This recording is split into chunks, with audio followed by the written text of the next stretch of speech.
Thanks, Chip, for that detailed report on the heroic rescue of Whiskers the cat. I'm sure I, along with our viewers, will be eagerly waiting to see if his tail can be reattached. This next tale is about a rescue of a different kind. It's about a boy who was torn from his family, lived in poverty, and was forced to become a child soldier. Please welcome Ishmael Bea. Ishmael, what is the process of rehabilitation like for children who have been involved with armed conflicts? Children who have been either psychologically or physically damaged due to violence or war really need special attention to be able to re-enter normal society again.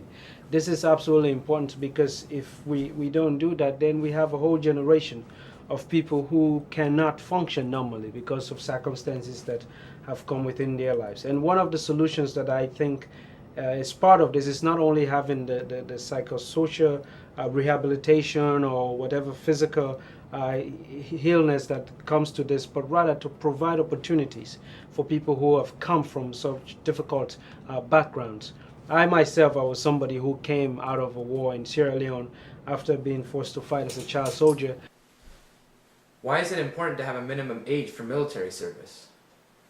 I think it is really important to have an internationally legally binding instrument that set the age at 18.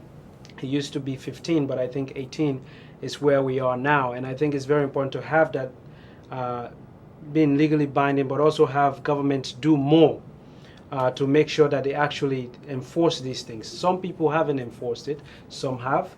But I think one of the remarkable things about this, particularly the optional protocol that came about, which decided to include not only governments but also armed groups, those that are not necessarily state parties, that this law also relates to them, has changed the way people speak about children affected by war. For instance, if these rights are not upheld for children, basically we begin to create a society where a lot of young people who have been affected by war, first of all, do not have the capacity, the moral and ethical standards to be able to function as adults if they are not taken care of when they've been affected, whether they've been psychologically or physically damaged by wars.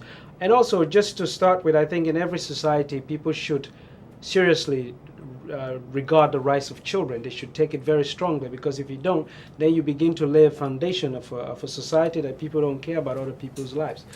How have you been involved in the struggle for child rights? I've been involved in the struggle for child rights for quite some time now. I think it started by myself being a victim of being dragged into the war in my country in Sierra Leone, and coming out of that and my encounter with UNICEF, removing me from the war, putting me in a rehabilitation center. I began speaking based on my experiences, try to put a human face to this experience. And this started in Sierra Leone and then internationally in 1996 when I first came to the United Nations to speak for the launch of the Grasa Machel report for the study of armed conflict and children around the world. Thanks, Ishmael. On behalf of Sinclair News, we would like to thank you for coming all this way and sharing your important message that gives hope to those being affected by this issue right now. And to you viewers, please do all that you can to support the fight for human rights worldwide. And remember, don't just have a good night, have a Canadian night.